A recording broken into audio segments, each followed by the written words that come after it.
Tirupati MLA నియోజకవర్గ సమస్యల పరిష్కారానికి ఏర్పాటు చేసిన జనవాణి కార్యక్రమానికి ప్రజల నుండి విశేష స్పందన లభిస్తోంది. ఈ కార్యక్రమంలో స్థానిక అన్ని శాఖల అధికారులు పాల్గొని ప్రజల విజ్ఞప్తులను స్వీకరించి తగిన పరిష్కారం చేస్తామని ఎమ్మెల్యే సమక్షంలో హామీలు ఇచ్చారు. పోలీస్ పరిధిలో ఇంటి జాగాలు ఇల్లు పట్టాలు లేవని, రేషన్ కార్డ్స్ లేవని, పెన్షన్లు రాలేదని రకరకాలమైన విజ్ఞప్తులు తీసుకోవడం జరుగుతోంది.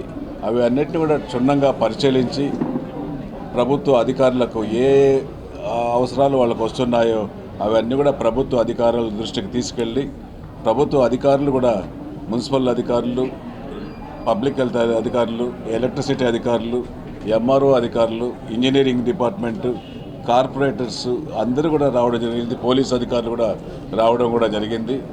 ఖచ్చితంగా కూడా ఈ జనవాణి కార్యక్రమంలో వచ్చి ఫిర్యాదు చేసుకున్న ప్రతి ఒక్కరికి కూడా న్యాయం చేసే విధంగా మేమందరం కూడా దీన్ని అధికారులతో సమన్వయం చేసుకొని ఖచ్చితంగా న్యాయం చేసేంత వరకు ఇది కలెక్టర్గా మా పరిధిలో ఏమేమి అవుతున్నాయో చూస్తాం. డిపార్ట్మెంట్ పరిధిలో కానివి కలెక్టర్ గారికి సమర్పిస్తాం.